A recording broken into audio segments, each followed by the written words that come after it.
Hi friends, welcome back to my channel Dhanashree అండి. ఈరోజు చూసారా, రెండో శుక్రవారం కదండి. నేనైతే గడపకి చక్కగా పసుపు రాసి ముగ్గులు వేసుకున్నానండి. అలాగే తులసమ్మ దగ్గర కూడా ముగ్గు వేసుకున్నాను, దీపం పెట్టుకున్నాను, గడప దీపం కూడా. నేనైతే ఇంట్లో అయితే ఇలాగా రెండో వారం శుక్రవారం కదండి, ఇలా సింపుల్గా అయితే నేనైతే పూజ చేసుకున్నానండి.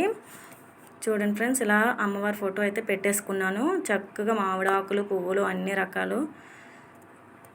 రకాలతో అలంకరించుకొని నైవేద్యం కూడా పెట్టానండి. అమ్మవారికి ఎంతో ఇష్టమైన కొమ్ము శనగలు పెట్టానండి. అలాగే వడపప్పు, బెల్లం, అలాగే ఫ్రూట్స్ కూడా పెట్టాను కొన్ని. వెనకాల బ్యానర్ చూసారండి, విఘ్నేశ్వరుడి ఎంత చక్కగా ఉంది కదండి. నేనైతే మీషోలో అయితే ఆర్డర్ చేశానండి. 300 పడిందండి. మీకు కూడా కావాలంటే కామెంట్ చేయండి, నేనైతే లింక్ అయితే షేర్ చేస్తాను.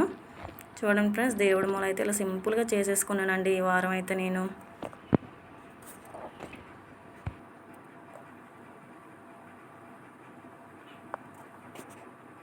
చూడండి ఫ్రెండ్స్, అలాగే స్టవ్ కూడా కడిగి ముగ్గులు పెట్టుకున్నానండి. అలాగే బొట్లు పెట్టుకున్నానండి, పువ్వులతో పూజ చేసుకున్నాను. అలాగే పాలు కూడా మరిగిస్తున్నానండి శుక్రవారం అని. ఎంతో మంచిది కదండి శుక్రవారం పాలు పొంగిస్తే, అందుకనే అండి నేనైతే పాలు పొంగించాను. చూడండి ఫ్రెండ్స్, ఈ వీడియో నచ్చినట్టయితే లైక్ చేసి కామెంట్ చేసి సబ్స్క్రైబ్ చేయండి.